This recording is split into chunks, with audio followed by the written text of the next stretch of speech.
Olá, amados de Deus, que alegria estar outra vez aqui em contato com você através deste nosso programa. Você sabe que o nosso objetivo aqui é anunciar o Evangelho das insondáveis riquezas de Cristo, o Evangelho de Deus, o Deus que se fez carne, que habitou entre nós e por sua graça Ele pode habitar em nós.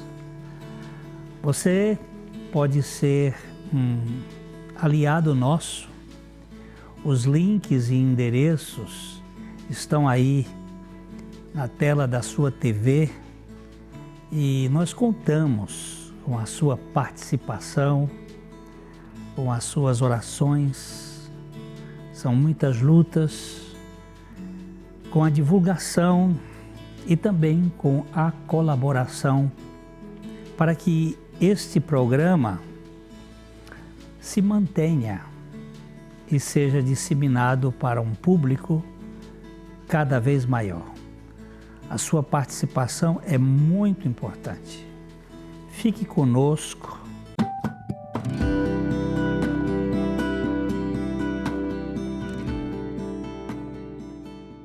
Hoje a indicação é do livro do escritor, autor A.W. Tozer, e o livro se chama A Vida Crucificada, Como Viver uma Experiência Cristã Mais Profunda. Tozer, também preocupado com a pregação do Evangelho, a centralidade da pessoa de Cristo, ele colocou para os seus ouvintes que o centro das Escrituras apontavam e apontam para o Senhor Jesus Cristo e este crucificado. A pregação corrente no seu tempo, e nós também sabemos que em muitos lugares, nos nossos dias, é que se você disser simplesmente que aceita Jesus Cristo, você está salvo. E, na verdade, o Evangelho é muito mais do que uma expressão verbal de aceitar a Jesus Cristo, ou ainda uma expressão emocional. A verdade da vida crucificada está no foco de toda a Escritura.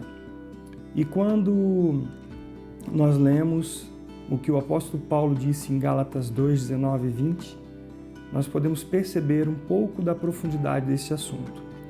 Para um judeu, na sua época, dizer eu estou crucificado com Cristo seria um absurdo. Como assim crucificado com Cristo? E vivo não mais eu, mas Cristo vive em mim. E ainda mais, a vida que agora vivo na carne, vivo pela fé no Filho de Deus ou do Filho de Deus que me amou e se entregou a si mesmo por mim. Quem é ou o que é esse assunto? O que é o Evangelho? O que é a vida crucificada? Então Tozer descreve em seu livro a resposta bíblica para o que é a vida crucificada. Então esse livro inteiro é uma resposta a essa pergunta. Mas aqui nós só podemos dizer que a vida que Cristo resgatou na cruz, redimiu do julgamento do pecado e tornou um sacrifício digno e aceitável a Deus.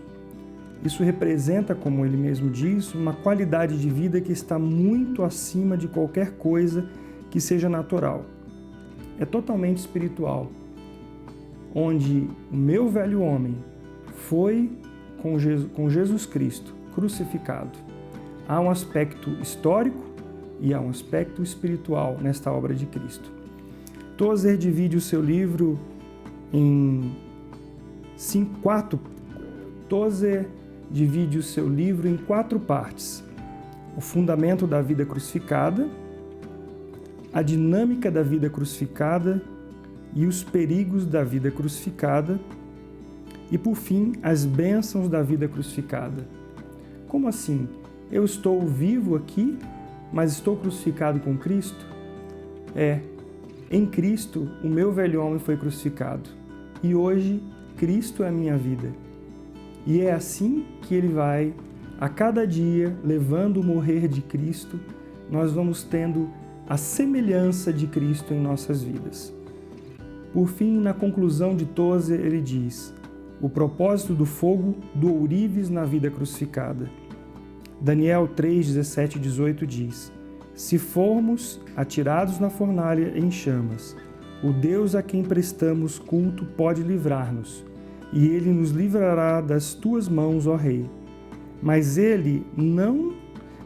Ele não nos livrar, saiba, ó Rei, que não prestaremos culto aos teus deuses, nem adoraremos a imagem de outro que mandaste erguer. Deus tem o seu arsenal, um infinito número de instrumentos para empregar com critérios próprios para cumprir seu perfeito propósito na nossa vida. Em um dos capítulos, Tozer descreve a cruz pelo lado da ressurreição, e eu vou utilizar esse capítulo para concluir sobre este livro. Ele diz, como Colossenses 3, de 1 a 3, portanto, já que vocês ressuscitaram com Cristo, procurem as coisas que são do alto, onde Cristo está sentado à direita de Deus. Mantenham o pensamento nas coisas do alto e não nas coisas terrenas, pois vocês morreram e agora a sua vida está com Cristo, escondida com Cristo em Deus. O ponto de partida da nossa jornada, da vida crucificada, é não mais eu, mas Cristo, conhecendo e sendo feito à imagem de Jesus Cristo.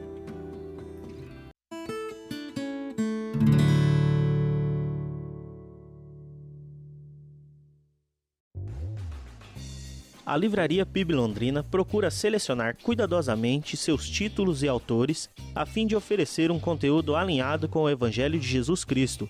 Bíblias, livros de teologia, devocionais, literatura infantil, biografias, comentários bíblicos e muito mais. Dispomos também de um acervo de CDs e DVDs das mais de 5.000 mensagens ministradas na Primeira Igreja Batista em Londrina. Visite a Livraria PIB Londrina e conheça ainda mais. Livraria PIB Londrina, de segunda a sexta, das 13h30 às 18 horas. Endereço na Avenida Paraná, 76A, próximo ao Calçadão, bem no centro de Londrina. Ligue para 3372-8921 ou acesse o site www.livrariapiblondrina.com.br.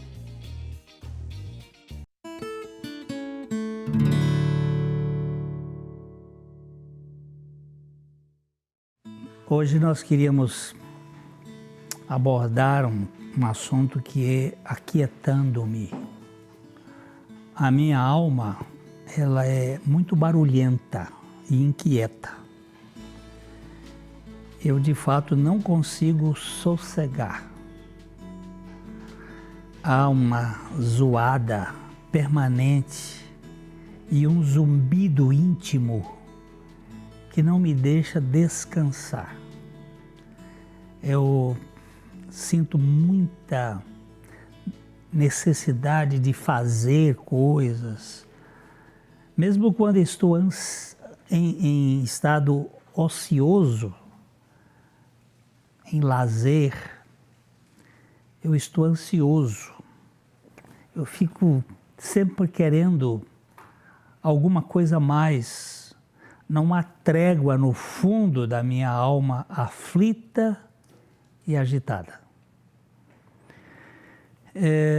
Até mesmo no sono, eu escuto a inquietação da minha alma, tanto nos sonhos, como na mente que está funcionando naquele momento de modorna. Eu não me conformo com esse barulho e agitação interiores e tenho feito alguma coisa, embora nada conseguido para melhorar este quadro desta alma agitada, desta alma inquieta. Eu sinto-me prisioneiro da minha carcaça de ossos que doem, e estalam com estrondosos gritos de emoções sufocadas. A gente sabe que muitas dores que a gente tem nas juntas, essas dores físicas, elas refletem algo psicossomatizado e muitas vezes é este gemido constante da nossa alma que grita por uma resposta. O barulho interior e a pressão exterior fazem da minha alma uma espécie de cadeia angustiosa de agitação. Para a minha alma aquietar-se é muito difícil. Mesmo que eu tenha sido salvo, e eu creio nisto, salvo no meu espírito, a minha alma ainda não entrou no descanso. Eu percebo que a alma não se conforma em aquietar-se. Parece que isto não é confiança. Eu tenho que estar no comando das coisas. Eu creio piamente na minha salvação, na minha morte com Cristo. Todavia, eu vejo a minha natureza terrena pular de galho em galho, tentando saber as coisas, tentando controlar as coisas. E isto é, de fato, muito cansativo.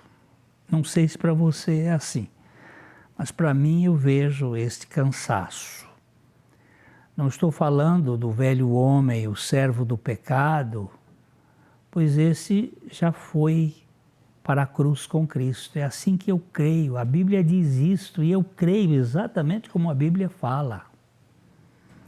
Quando eu leio Romanos 6,6, eu vejo lá dizendo assim, sabendo isto que foi crucificado com ele o nosso velho homem, para que o corpo do pecado seja destruído e não sirvamos o pecado como escravos. Isso não é retórica, isso não é figura de linguagem, isto é uma realidade espiritual. Eu creio assim, que o meu velho homem foi crucificado com Cristo. Mas o que eu percebo é a história das minhas lembranças. A minha memória não foi deletada e os seus estigmas, as suas marcas, as suas feridas estão esculpidas, estampadas no fundo da minha alma, fervendo o tempo todo. Eu percebo lembranças e históricos que estão aí fazendo a sua arruaça. Enquanto eu sofria numa noite de insônia, mexendo no meu iPad, surgiu na tela o texto do Salmo 46:10. Ele pulou assim, aquietai-vos e sabei que eu sou Deus. E esse texto fez assim algumas vezes, aquietai-vos e sabei que eu sou Deus. Mas como aquietar? Como eu posso me aquietar? Este salmo, ele começa no versículo 1, dizendo que Deus é o nosso refúgio e fortaleza, socorro bem presente nas tribulações. Ele não é um socorro presente, é um socorro bem presente. Mas por que minha alma não se aquieta? Por que eu não consigo render-me? Então eu fui ver no original o sentido do verbo aquietar. fui pesquisar ali mesmo no iPad, tem uma Bíblia que chama-se Strong's, que é um dicionário, e eu percebi e vi as opções do verbo aquietar, e uma delas é afundar ou retirar-se.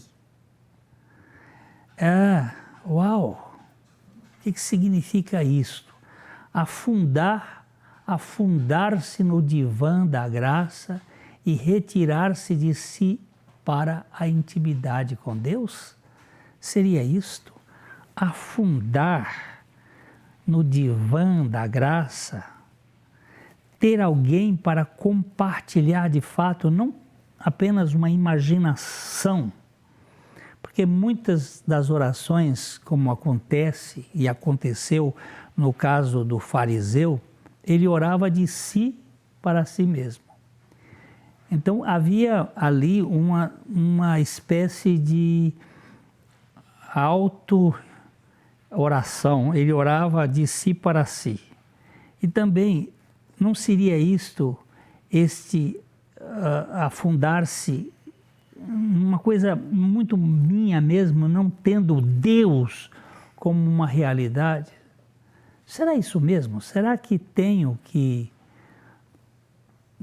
desertar-me de mim mesmo e me colocar na posição de dependência de Deus? E ali eu fui como que tricotando algumas coisas, e eu peguei a lupa do Espírito, e comecei a remexer o texto. E aquietai-vos e sabei que eu sou Deus. Eu sou exaltado entre as nações. Eu sou exaltado na terra. Eu fiquei ali com aquele versículo um tempo. Aquietai-vos e sabei que eu sou Deus. Não é simplesmente tentar me controlar, é cair no divã, refugiar-me em Deus, desertar de mim mesmo, das minhas expectativas ou das minhas estratégias e relaxar e descansar. Este sabei que eu sou Deus deu um sinal de luz também. Sabei. Só podemos aquietar tendo bem claro ou bem clara a consciência de quem é Deus. Este é o ponto fundamental, saber quem é Deus. Eu só posso aquietar-me se eu souber que Deus eu tenho para me aquietar. Se você me esperar um pouco, já eu volto para a gente comentar um pouco sobre este ponto.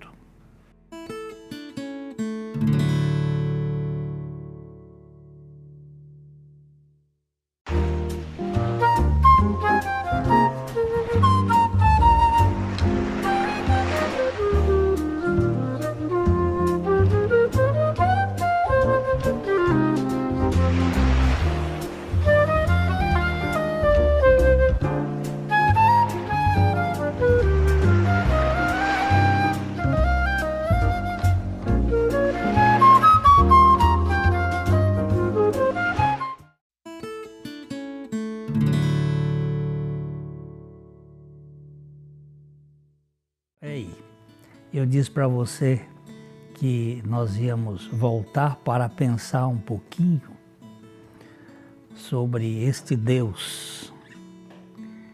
Que é este Deus para eu ter descanso?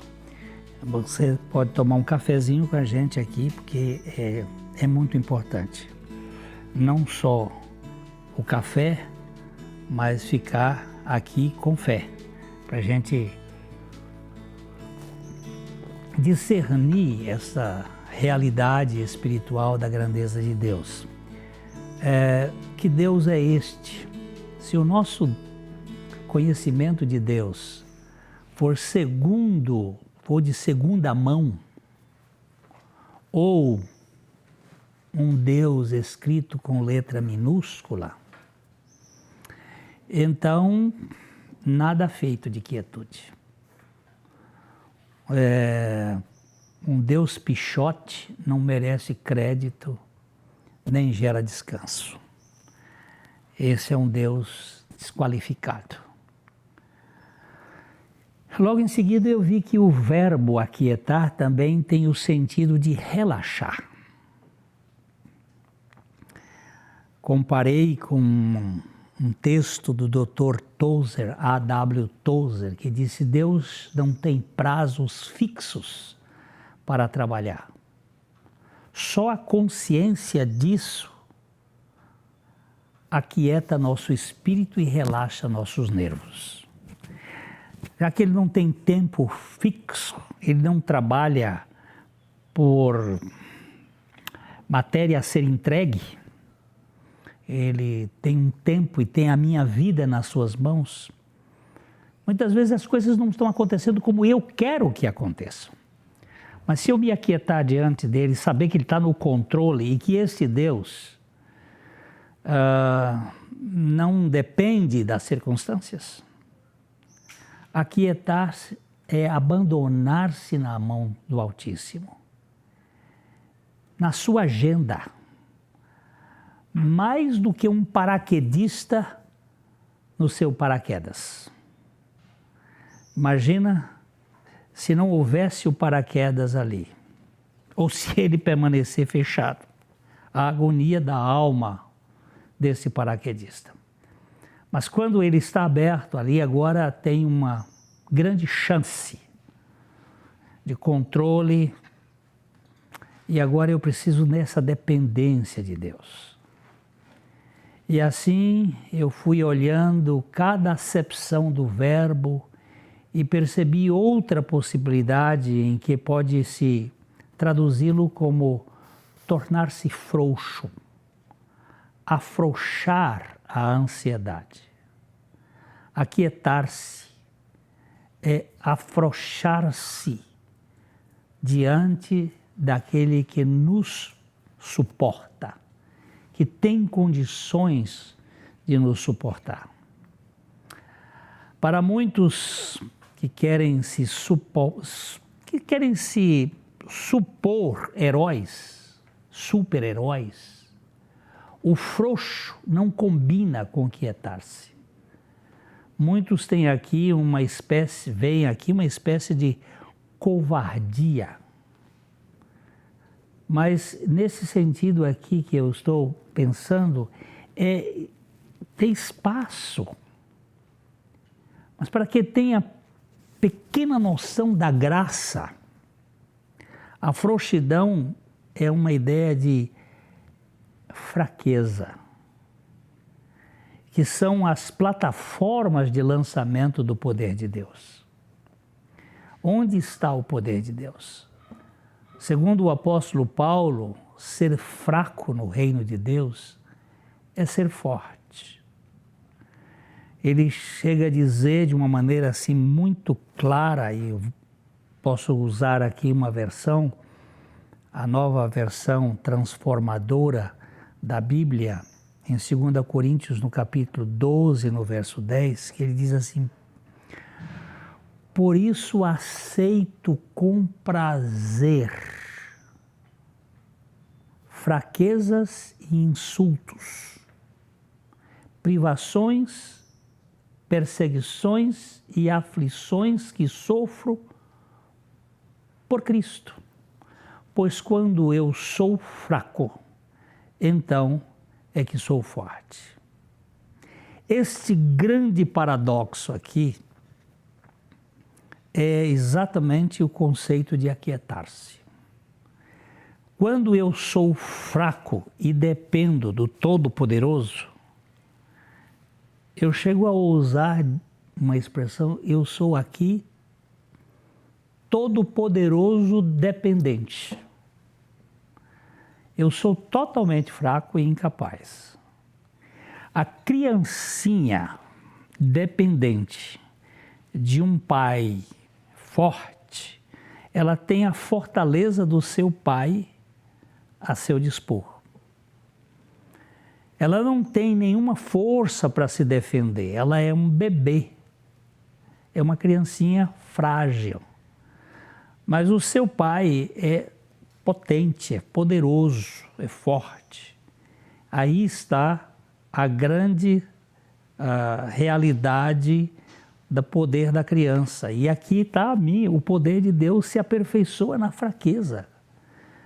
Eu só posso me aquietar quando eu perceber que eu não posso fazer, mas eu dependo do Deus que tudo pode.